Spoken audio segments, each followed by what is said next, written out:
আজকে আমরা খুবই আনন্দ চিত্তে উৎফুল্ল হৃদয়ে আমাদের বিশপ মহোদয় বিশপ বিজয় এনজি ক্রুজ মায়ের ৬৯তম জন্মবার্ষিকী আমরা পালন করছি।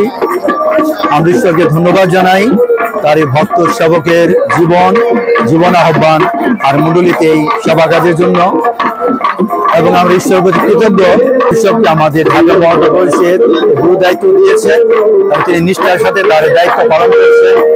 তার জীবনে শুধু একটি কথা আমি বলি যে তিনি আসলে যদি অনেক সম্ভ্রান্ত পরিবারের সন্তান এবং পরিবারের প্রিয়জনরা সারা পৃথিবীর বিভিন্ন জায়গায় ছড়িয়ে ছিটিয়ে আছে, কিন্তু আসলে তিনি খুবই বিনম্র একজন মানুষ, আর এই বিনম্রতা তার জীবনে সবসময় দেখি।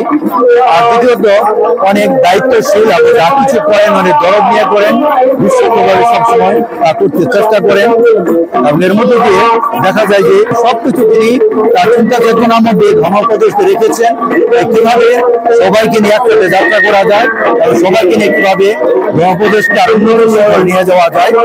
তাই তার এই সুন্দর সেবাকাজের জন্য, তার এই দরদবোধের জন্য আজকের এই দিনে আমি ঈশ্বরকে ধন্যবাদ কৃতজ্ঞতা জানাই এবং আরবিশপ মহোদয়কে আমরা ধন্যবাদ জানাই এবং তার সুস্বাস্থ্য এবং দীর্ঘায়ু কামনা করি যেন তিনি আর অনেক বছর আমাদের ধর্মোপদেশে তার সেবা দায়িত্ব পালন করতে পারেন।